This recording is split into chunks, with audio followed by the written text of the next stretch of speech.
এবার খোদ কলকাতা পৌরসভার মেয়র ফিরহাদ হাকিমের ওয়ার্ডেই ভেঙে পড়ল বাড়ির একাংশ।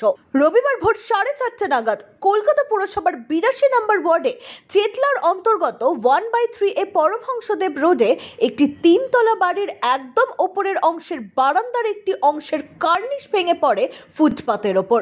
বিকট আওয়াজ পেয়ে স্থানীয় বাসিন্দারা বেরিয়ে দেখেন এলাকা ঢেকে গিয়েছে ধুলোর ধোঁয়ায়। তবে দিনের বেলা না হওয়াতে বড় কোনো দুর্ঘটনার হাত থেকে রক্ষা। অনেকের অনুমান পুরনো বাড়ি হওয়ায় ভেঙে পড়েছে কার্নিশ। কোনো হতাহতের বা প্রাণহানির সম্ভাবনা নেই, তবে ক্ষতিগ্রস্ত নিচে দাঁড়িয়ে থাকা একটি গাড়ি। কয়েকদিন আগে গার্ডেন রিচে নির্মীয়মান বহুতল ভেঙে 12 জনের মৃত্যুর ঘটনা ঘটে। আহতর সংখ্যা ছিল একাধিক।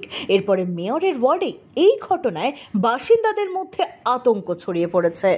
ঘটনাটা কিছু হয়নি, সকালে আসছিল গাড়ি ধোয়ার জন্য, এসে দেখছি এই ঘটনাটা হয়েছে।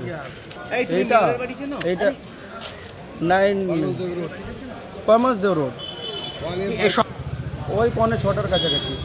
আমি এসে দেখছি কি গাড়ির উপরে এমনি পড়ে রয়েছে, তারপরে ওয়াল ফল পড়ে রয়েছে। আর বেশ গাড়ির বনেট, পিছনে ডিক্কি, ग्लास और 2 लाइट यही सब डैमेज हुई थी। वो गाड़ी यहाँ लगा हुआ था, गाड़ी पर गिर गया, लड़का आ रहा था, वो बिंदिल गिर गया। কি হয়েছে তো জানি না, 5টার সময় ঘুমটা মানে এত জোর একটা আওয়াজ হলো, মানে বিকট আওয়াজ, সে আওয়াজ এখনো যেন কানে বাজে।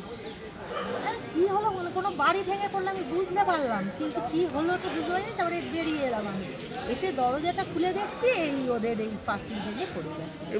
কোটটায় পড়েনি, গাড়িটা একটু আগে ছিল। আচ্ছা, অনেকটা ক্ষতি ওর হয়েছে, কিন্তু পুরো থাকলে ওর গাড়ি কিছু করতে পারে। ব্যুরো রিপোর্ট, এক্সপোজ বার্তা।